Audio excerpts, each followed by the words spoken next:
Maybe you could compare that to what CRM does today and how it helps their managers to do their job. And in fact, maybe I could take that question and say, does CRM really give sales managers information they actually use, or do they still just manage by the seat of their pants?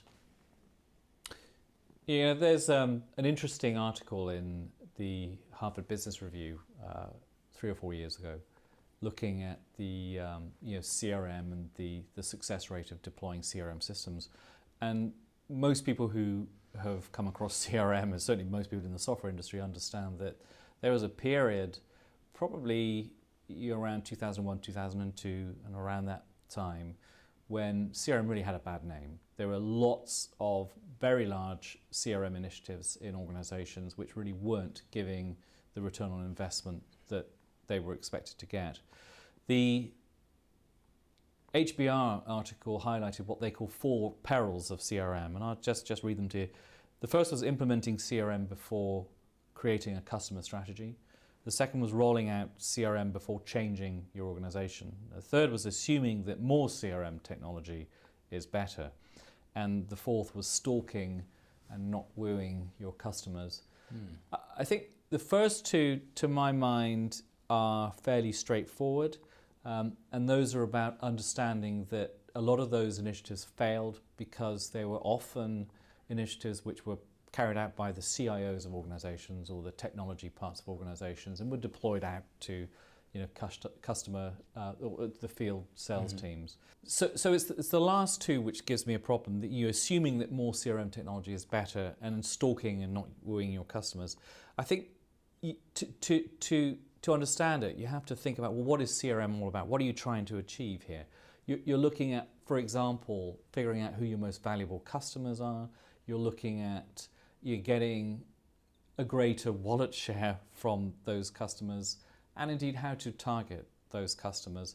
Now, a CRM system can help you with the analytics of those things, but it won't necessarily help you with the customer relationship building elements of it. And the bit about the stalking your customers, not wooing them. For example, if you want to woo your customers, what's wrong with sending them, for example, a handwritten thank you note, which is kind of low tech, rather than sending out your sophisticated email blasts with landing pages on your website and all those things. And I have often come across customers who don't like the volume of information they're getting from us. They don't appreciate that we're trying to give them special offers or interest them in new ways of doing things or using our technology, and they do begin to feel that they're being stalked. So I think there is a real danger that CRM can be misused, again, in the high-touch, high-tech sales environment.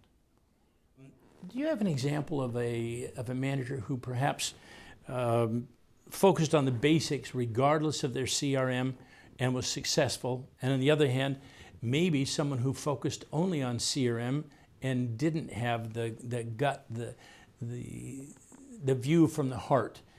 In the last 3 CEO roles that I've been into, most of them, they were all venture-backed businesses. I was replacing generally, founder CEOs, and of course we tried to keep the founder DNA in the business.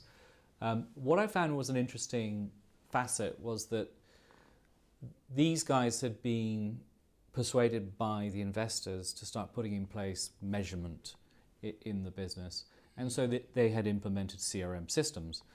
Often those CRM systems were implemented in too broad a way, so there was too much technology deployed too quickly in too small an organization, and of course it wasn't used and certainly wasn't updated, and so fell into disuse.